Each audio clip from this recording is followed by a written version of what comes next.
자, 여기 보시면은 인벤티지랩 진짜 미친 차트죠. 이거 10배 가는 거 아니냐? 아, 이거 길이시 찾던 10배 아니냐? 라는 생각이 나타나고 있습니다. 이대로 10만원까지 갈 수 있을지 보도록 하고요.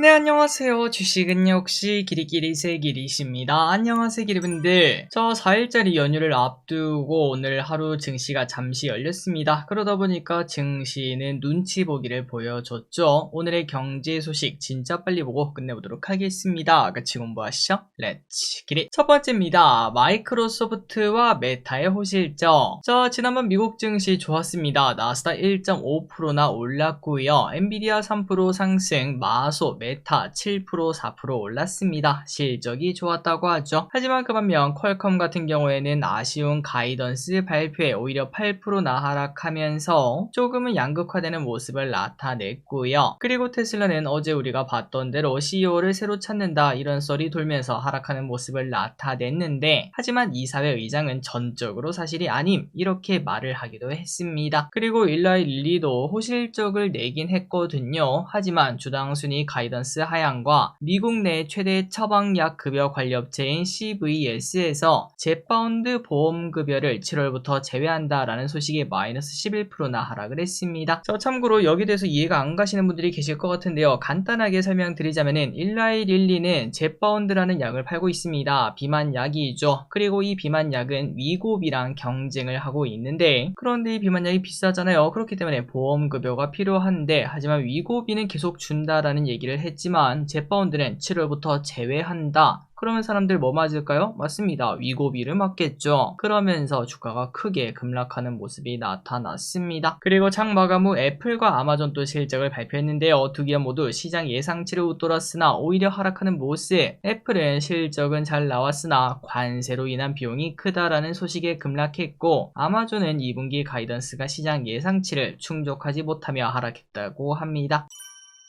다음입니다. 요즘 트럼프가 좀 가만히 있는 모습인데요. 이 와중에 미국과 중국이 열심히 이야기를 하고 있다는 소식이 나타나고 있습니다. 중국이 이렇게 말했습니다. 미국이 여러 경로로 대화를 원한다라는 메시지를 보내고 있다. 이렇게 말을 했고요. 자, 그만큼 미국과 중국 이제 뭐 얘기를 하긴 하되 서로 기싸움을 가지고 있는 거죠. 니네가 먼저 나한테 말한 거야? 아니야, 니네가 먼저 나한테 말한 거야. 이런 식으로 투닥투닥 거리고 있는 걸 확인할 수 있습니다. 자, 어쨌든 잘 되길 바라고요. 미국에서는 경기 침체 이야기까지도 나타나고 있기 때문에 트럼프가 꼬장은 안 부렸으면 좋겠습니다. 다음입니다. 자, 오늘 증시에서는 정치주가 난리가 났었습니다. 어제 우리가 쉬는 와중에 갑자기 뉴스 하나가 떴죠. 이재명 후보의 공직선거법 위반 사건에 대한 대법원 선고가 나왔는데, 대법원이 이렇게 말했습니다. 유죄 취지로 파기환송을 한다. 그 말인즉슨 야, 이거 이재명 후보가 좀 흔들리는 거 아니야, 이런 얘기가 나온 거죠. 그래서 이번 파기환송으로 서울 고법에서 다시 재판을 받게 되었고, 파기환송심과 재상고심을 거쳐 형이 확정된다고 합니다. 다만 이런 것들을 대선 전까지 다 할 수가 없겠죠. 그렇기 때문에 대선 출마에는 큰 지장이 없다고 하네요. 하지만 그럼에도 어쨌든 이제 뭐 리스크가 생긴 거 아니겠습니까? 이재명 후보 인맥주들은 20% 넘게 급락하는 모습이 나타났고, 그 반면 한덕수 후보 등 다른 정치인 관련주는 급등하면서 널뛰기를 보여줬다고 합니다. 다음입니다. 현대차 할인을 합니다.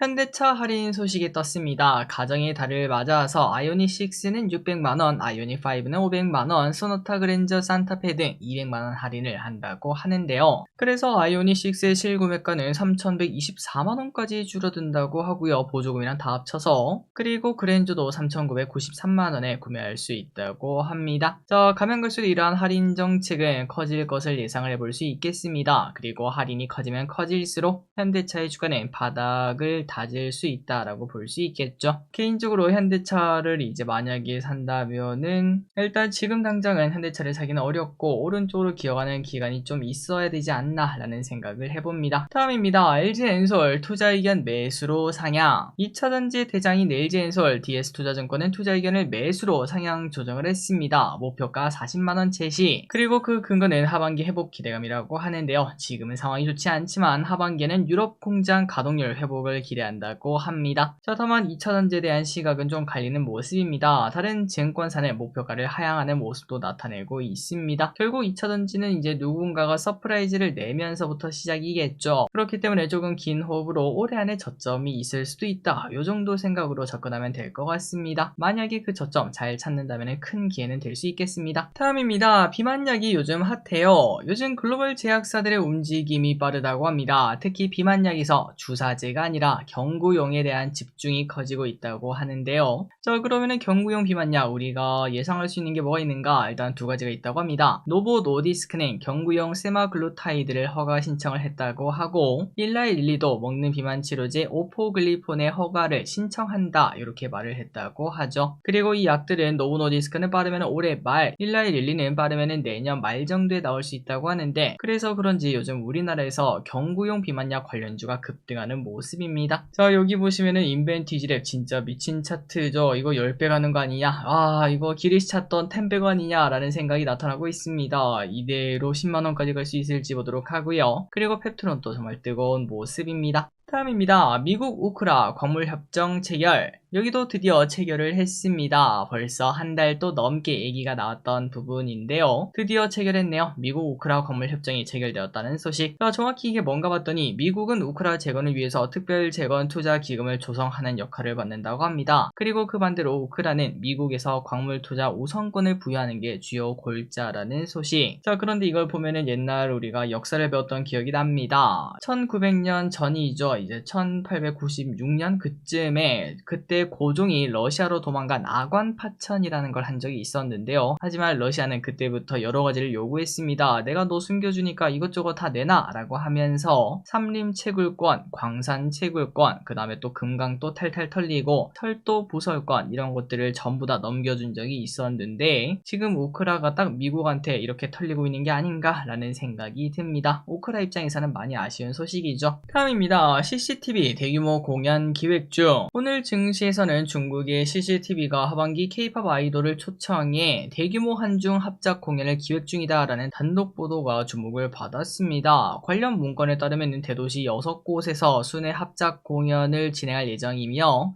약 3만 명의 관객을 수용할 수 있는 체육관에서 개최를 한다고 하는데요. 그래서 시장에서는 야, 이거는 뭐 사실상 해제다 이렇게 얘기를 했습니다. 하지만 단독 기사라 그런 걸까요? 중국 중앙방송총국은 관련 보도가 사실이 아니며 계획이 없다라고도 밝혔다고 합니다.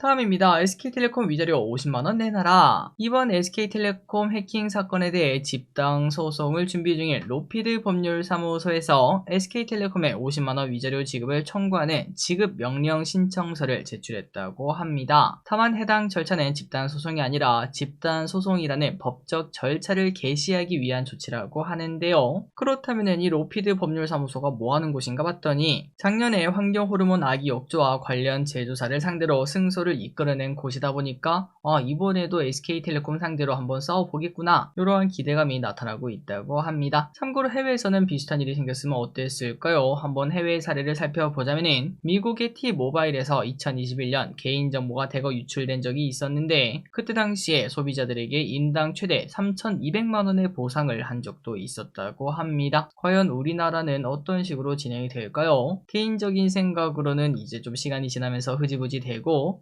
SK텔레콤은 뭐 요금제 어떤 것들을 좀 할인을 해주거나 아니면은 T 멤버십 거기에 대한 혜택을 갑자기 막 늘리는 그렇게 뭐 대응하지 않을까라는 생각을 해봅니다. 다음입니다. 원전 수주했지만 자, 팀코리아가 체코 원전 수주를 따냈죠. 오는 7일에 드디어 체결한다고 합니다. 약 24조 규모의 프로젝트로 원전 운영과 관리, 기자재, 인프라 투자 등을 포함하면 경제 유발 효과는 최소 50조 원에 해당하다고 하는데요. 하지만 뭘까요? 맞습니다. 뉴스에 팔아라. 재료가 소멸되며 오늘 원전주는 대부분 하락하는 모습입니다. 다음입니다. 이 와중에 두산에너빌리티가 약세를 보인 가운데 두산은 오히려 10%나 급등하는 모습이 나타났습니다. 그 이유가 뭔가? 바로 실적 발표 때문이라고 하네요. 자, 1분기 실적이 엄청나게 잘 나왔나 봤더니 1분기 연결 기준 영업이익은 작년 동기 대비 줄었습니다. 그럼 이거 오를 만한 이유가 없는데 라는 생각이 들죠. 그런데 여기서 반전이 있습니다. 연결이 아니라 그냥 두산 자체만 봤을 때는 작년 동기 대비 매출이 86%나 늘었고 영업이익은 380%나 증가했다고 합니다. 미친 서프라이즈가 나타난 거죠. 그리고 이러한 실적은 2분기에도 유사할 것으로 예상된다는 증권가 분석이 나오면서 오늘 급등하는 모습. 마지막입니다. 연휴에 제주도 가요. 자, 이번 연휴 4일 동안 쉬는데 기리분들 어떤 계획을 짜고 계신가요? 오늘부터 내일까지 서울에서 출발하는 제주행 항공편이 전석 매진되었다고 합니다. 그리고 또 하루 늦게 일요일 출발편도 대부분 마감될 정도라고 하니까 만약에 기리분들이 제주도를 가신다면 사람이 북적북적할 걸 예상해 볼 수 있습니다. 자, 제주도는 한동안 고물가와 바가지 요금 등으로 사람들이 외면을 하는 모습을 나타냈는데 그래도 이러한 황금 연휴 때는 관심을 받는 모습이고요. 게다가 최근 폭삭 소가수다가 인기를 끈 것도 영향이 있어 보이네요. 어쨌든 기리분들 4일 동안 푹 쉬시면 될 것 같습니다. 자, 오늘의 공부 여기까지 끝났습니다. 항상 이렇게 충분해서 진심으로 감사합니다. 지금까지 기리셨습니다. 빠이요.